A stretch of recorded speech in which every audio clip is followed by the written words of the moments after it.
Hello and welcome. I am Esther. I am Peter's AI assistant to create voiceovers.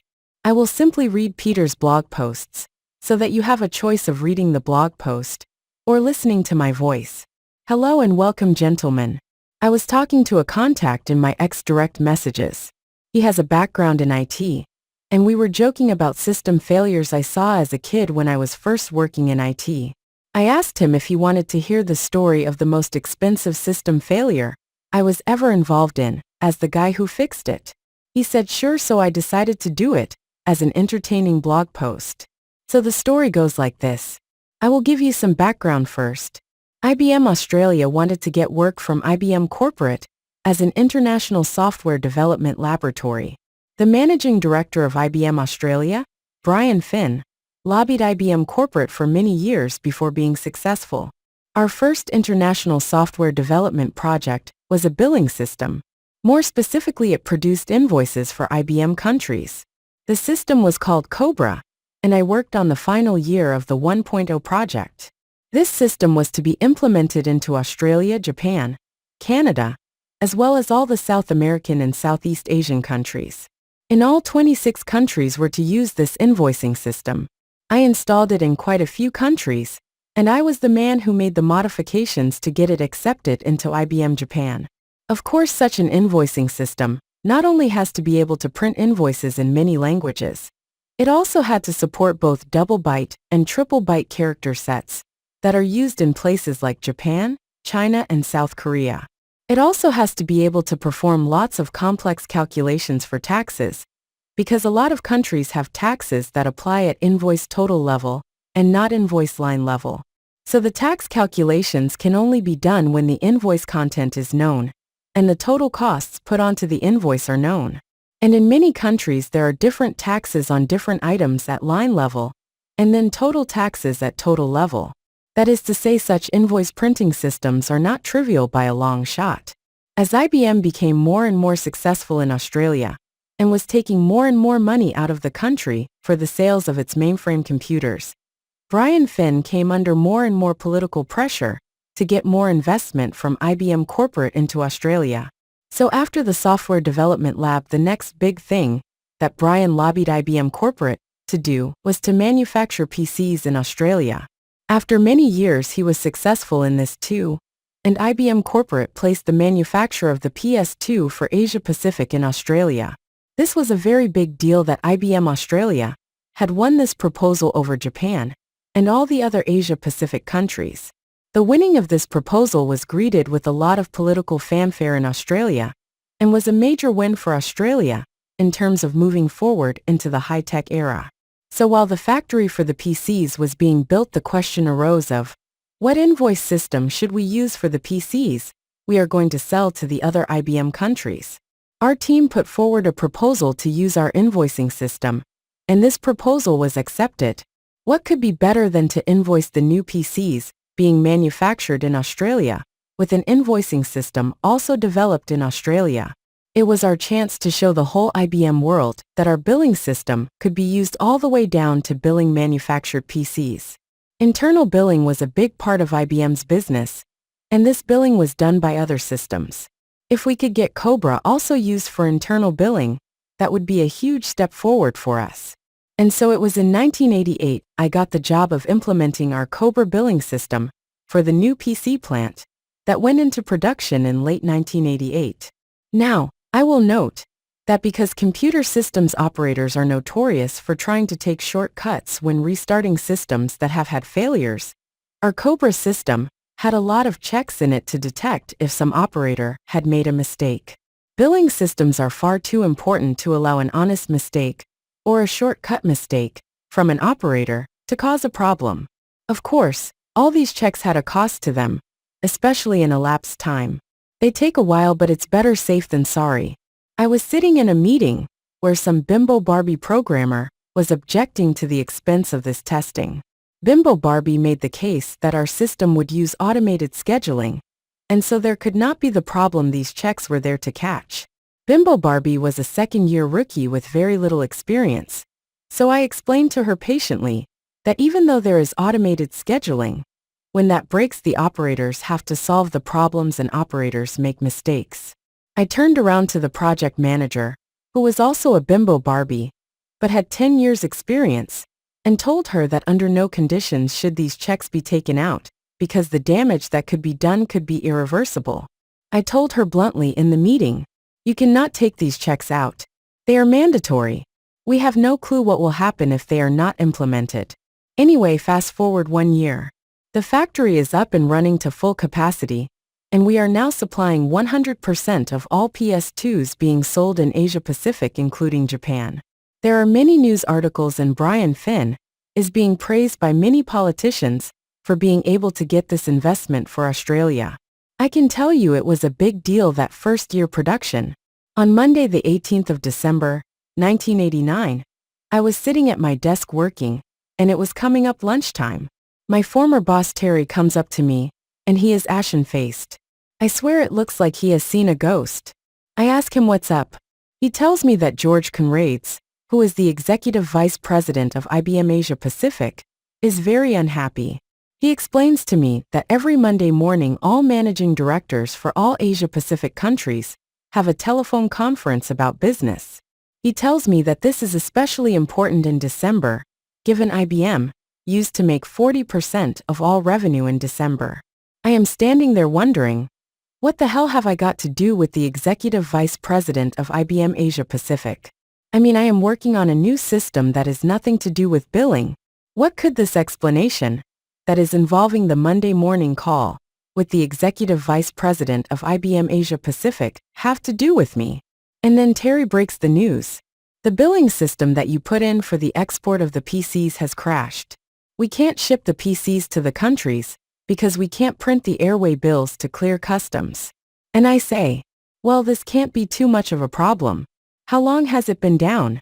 And I was thinking Terry was going to say, since this morning. He says, it has been down 2 weeks.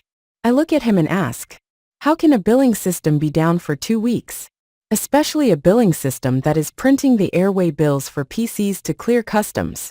And then it dawns on me. And I say to Terry, oh my God, the managing directors of the IBM countries will miss their quotas if these PCs do not clear customs at their end before December 31st. And Terry says, yes, now you understand the problem. On this morning's call, the managing directors are furious that they might miss their quotas because the billing system and the manufacturing plant that Brian campaigned so hard for might not deliver the PCs they need to make their quotas. I just got off the phone with David, his boss's boss, who told me that Brian was told that if anyone misses their quota, he will be fired. David told me that Brian has vowed that if he loses his job over this, then everyone associated with it will lose their jobs too. And Terry meant him too. And I ask how many PCs are at customs. He says thousands, perhaps as many as 10,000. And I ask, but what about the cargo planes to fly them to their destinations? You can't just conjure up cargo planes. And he says, we have put a hold on the cargo planes, and they are sitting at Sydney Airport. And I look at him and say, you are telling me you have 747 cargo planes sitting at Sydney Airport for 2 weeks, waiting for airway bills to be produced? And he says, well, not all of them have been there 2 weeks. We have been holding on to them as part of the schedule. And I am just standing there trying to take in the magnitude of this screw-up. Not the least of which was the personal reputation of the managing director of IBM Australia being on the line. And Terry says, my job is on the line. Please do the best you can. And I say, Terry, you have done me a great many good turns in my time at IBM. You hired me. You gave me my chance. I swear to you, I will not leave my desk until this is fixed. I will do everything I can for you and IBM. So Terry goes back to his office. By now it's right on lunchtime, and I go to my wife's desk to ask her to buy me food for lunch, dinner, and overnight. I asked her to get me half a dozen club sandwiches wrapped in plastic, so they will be fresh when I need to eat them. Terry sees me talking to my wife and runs over and says, I thought you were not going to leave your desk until you fixed this. And I tell him to please calm down, and that I am asking Jennifer to buy me food that will last me until the morning. He apologizes and says that is quite fair, and thanks me and returns to his office. I send my wife, Jennifer, Off to the cafeteria with extra cash to buy the club sandwiches, which were quite expensive compared to the more subsidized foods. Then I go and see the bimbo Barbie, who was the project manager. She admits that she has no clue what is going on. I go and meet the bimbo Barbie, who has been trying to fix the problem for 2 weeks. And she has no clue what is going on. So then I asked for the messages and the dumps. I am given a message that reads as follows.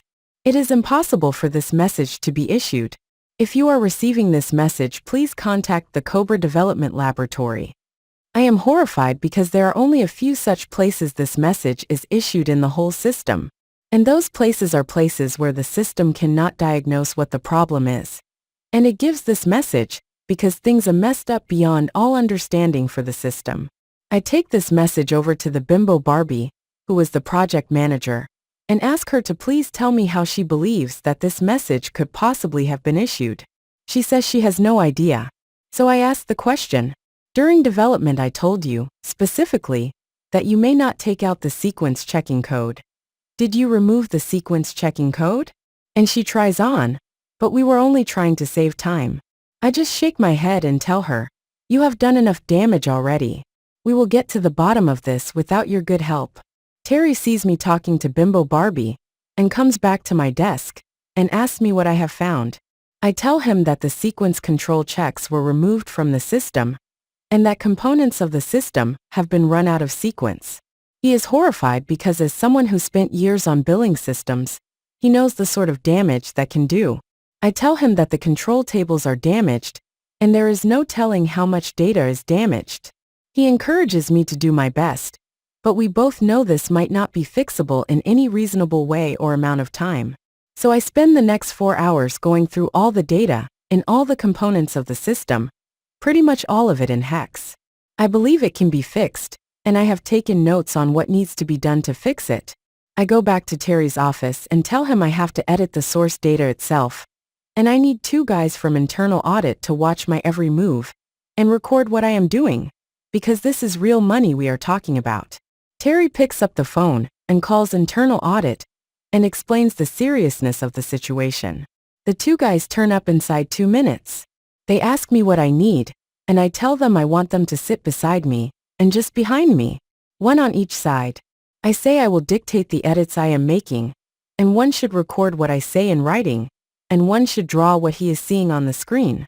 I explain to them I am going to change actual dollar amounts in the system, and remove data from the system.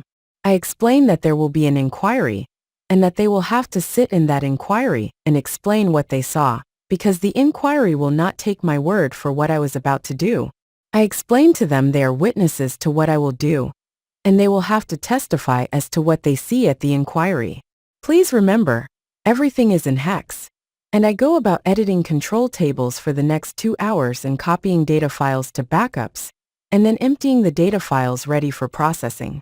By about 7 p.m., I think we have gotten it right, and it's time to try running just 1 invoice through the system. That invoice works. So I run a day's worth of invoices and airway bills through the system, and that takes about 10 minutes. The invoices and airway bills are coming out on the local laser printer, and I check them and check the data in the contract management system, and all looks okay. By now it's about 9 p.m., and I tell the 2 audit guys they can go, but I want their home numbers in case I have to call them back in. I start running the backlog of the 14 days of billing, which takes me through to about 3 a.m. Now the other thing to know is that we used high-quality laser printers that print just 20 pages per minute, and we only had 2 of these in our whole head office, since they were only needed for testing. We did not use these very expensive laser printers ourselves. They were used by sales representatives for customer documents that needed to be high quality. So each marketing branch had 1 such printer, and there was another one at the warehouse.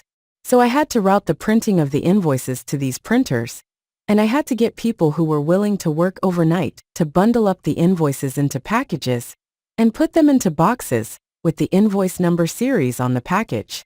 And then we had to call taxis to come and collect the boxes and take them over to the airport, where we had people unpacking the packages and marrying up the invoices to the actual pallets of PCs that the invoices related to.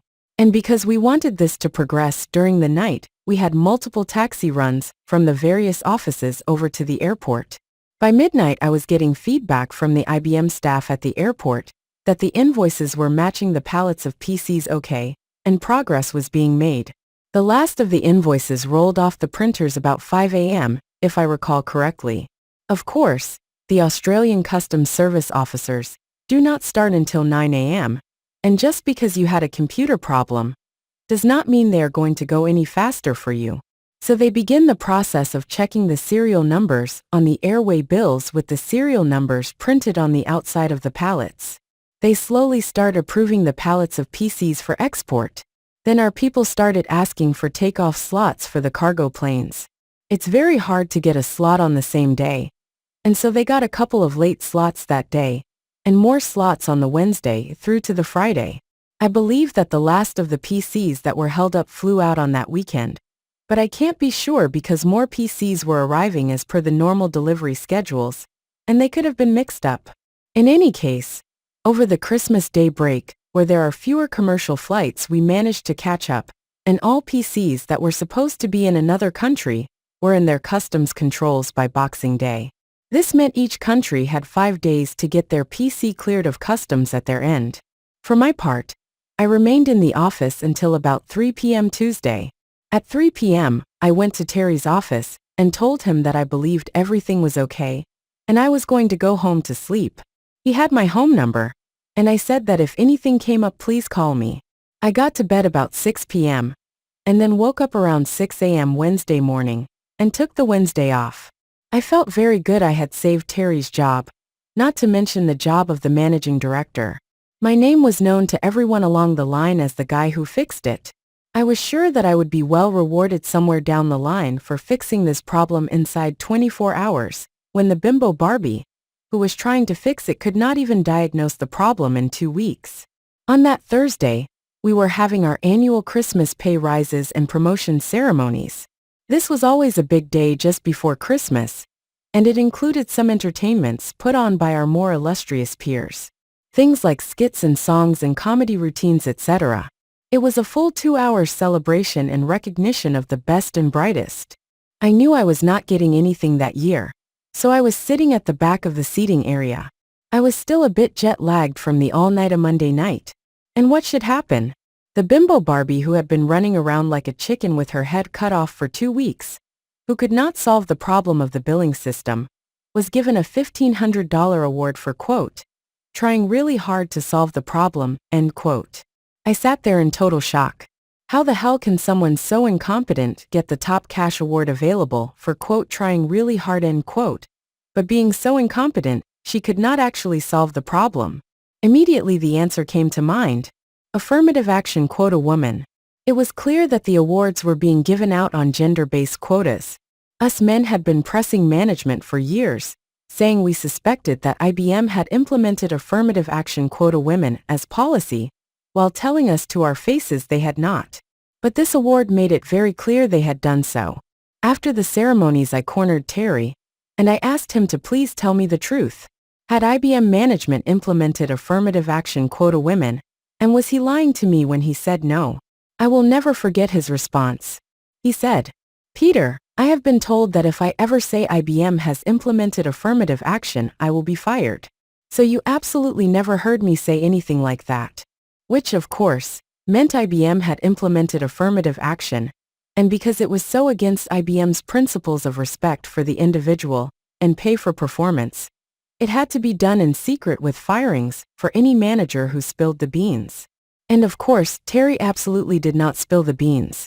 I stood there for a good 30 seconds saying nothing. I was making a decision. My decision was that I would leave software development as my profession. Terry waited for me to finish what I was thinking about. He knew I was thinking about something. Then I said to him, "Terry, I have decided to leave software development as my profession." He looked at me like I was joking. He said, "You are the best we have. No one has ever done what you have done. You have a long career in front of you in software development. How could you possibly consider leaving?" He was laughing as he said this. He did not think I could possibly be serious given my merit-based success. I said to him, "Now I know you have what we can't speak about. All these jobs are going away. All these people will lose their jobs. There is no future here for me. It is not that I am leaving, so much as my job will be leaving me, and I might as well leave first. He realized I was serious, and he asked me what I meant. I said to him, you know as well as I do that to write very high-quality software is hard work, that takes a great deal of skill, dedication, time and money. But it's worth it. High-quality software like Cobra is worth paying the millions of dollars that it takes to get that software. High-quality, bug-free software can only be developed by expensive people living in first-world countries today. Countries like the USA, like Australia, like the UK.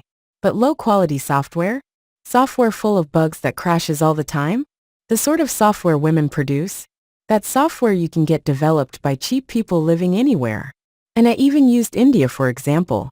I said to him, the women here will destroy the quality of the software being developed by this lab. And as a result IBM Corporate will move the work from this lab to a place where the people are cheaper. I said, this lab will be shut down in 5 years. Just mark my words. And Terry protested and said no such thing will happen. I was wrong. It was 6 years. Most of the people in that room on that day were out of a job just 6 years later. I personally left IBM in 1994. In 1996, in Sydney, the unemployment rate in general was 12%. The unemployment rate in IT professionals like the ones in that room on Thursday, the 21st of December 1999, was 25%. Many of my friends and colleagues, having a nice Christmas party in that room on that day, lost their houses when they lost their jobs. And I could see that happening as clear as day on that day, when I realized that our suspicions that IBM had implemented affirmative action quota women were true. The footnote to the story is this. I had thought that not even IBM would be crazy enough to implement affirmative action quota women in IBM marketing. After all, in marketing you really do want to hire people based on merit, because they are the ones bringing in the money and handling your big accounts. Affirmative action quota women in software development is one thing. That just means you will have bad software. But affirmative action quota women in marketing and support? That means you lose customers and lose revenue. On that day, in 1989, I was convinced that IBM would never allow affirmative action quota women to be implemented into marketing. I was wrong, of course. And in 1994 I gave up on IBM and moved on. I could see that the affirmative action quota women implementation in marketing was going to kill IBM as a company to work for. How about that for a story? I hope you liked it. And with that, I hope you found this blog post interesting and informative. Thank you very much for your time and attention. I really appreciate that. Best regards, Esther, Peter's AI assistant.